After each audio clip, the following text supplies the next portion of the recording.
celebrate the beginning of a new life together for RL and Jonah. In this joyous feast of love, let us celebrate the fulfillment of their aspirations to strengthen their bond with the grace of God's love manifested through the sacrament of marriage. With joy in our hearts, let us lift up RL and Jonah to the Lord as they start their new life together as husband and wife.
Para lang to sa'yo, so makinig ka.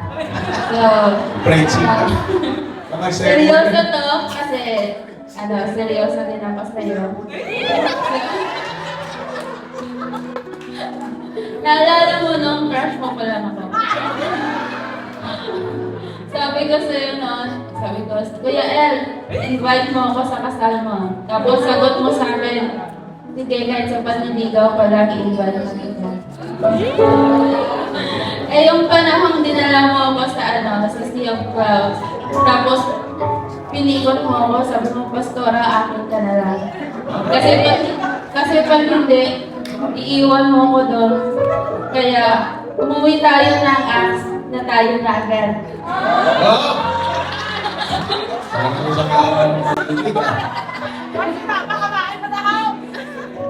Ayaw ko sana, kaso kawawa ka naman. But kidding aside, I praise God sa lahat ng to. Amen. Biglaan man, mabilisan man, pero okay lang kasi tumatanda ka din. Love, thank you. Thank you for all your calm love, kahit na ang gulo mo, yung patience mo na kahit mas nauna pang maubos yung pasensya ko sa kulit mo. Lagi nilang tinatanong sa akin, Pastora, buti nakakaya mo pa si Pastor RL. Pero minsan, wala man lang nagtanong sa'yo kung kaya mo pa ba yung ugali ko. So love, I really appreciate you sa lahat ng efforts mo sa relasyon natin, sa akin, sa lahat na yung mga bagay na mahihirap sa akin is ginagawa mong madali. Madami tayong pagkakaiba, marami tayong iba tayo ng hilig, iba tayo ng lifestyle. Minsan sa mga desisyon, yung choices natin sa buhay. Pero alam ko yung pagkakaibang yon is napupunan natin yung pagkukulang ng bawat isa, na yun din ang nagpapatibay sa atin, na minsan nauwi lang din sa away. Pero away muna bago magkaintindihan. Sabi mo nga, hindi man tayo suitable para sa isa't isa, pero compatible man tayo. Kasi, hindi daw bagay tayo. Love, kailangan kita. At pangako kong patuloy kitang kakailanganin sa ministry, sa buhay na tatahakin nating magkasama, sa mga desisyon, sa pagiging AI mo, sa pag-translate ng mga Tagalog words, at ipinapangako kong hindi ko pagsasawaan, ay hindi ko sawsawan. Pagsawsawan ng tinapay yung kape mo kasi ayaw mo. Hindi ko lalagyan ng gatas yung kape mo kasi ayaw mo din. So salamat sa Panginoon sa buhay mo. Salamat dahil yung tahimik kong buhay magiging magulo dahil ang gulo. Lalong magulo. Magulo pero masaya. So, thank you Lord dahil alam kong naging mabuti yung Panginoon sa buhay natin at until now and sa bukas, future, alam kong patuloy na magiging mabuti yung Panginoon sa buhay natin. So, I love you and I need you. Pasalanan yan. Mamaya kayong kiss na bride, ha? Sabi nila, kapag mali ang priority, kababaliwala ang ministry. Pero ginawa ko ng ministry yung pagmamahal sa'yo para hindi kayo mabaliwala.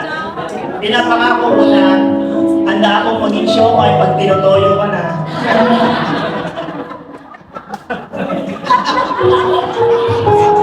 Hindi ako naman mag-sit. At magbababae lang ako kapag dumami ka na.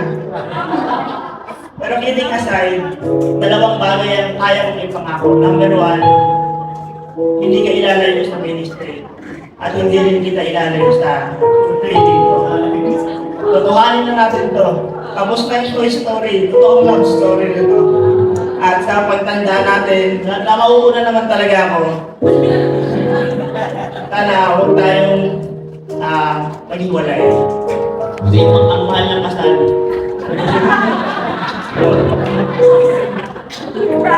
Sa magandang meditation, ang mahal ng kasal is maghihiwalay. Mahalin kita at sana mahalin mo rin ako. At pagtulungan natin pareho kung ano yung calling natin. At pagpalain tayo sa dalawa ng ating. Okay, thank you. Palapakan natin. Ay,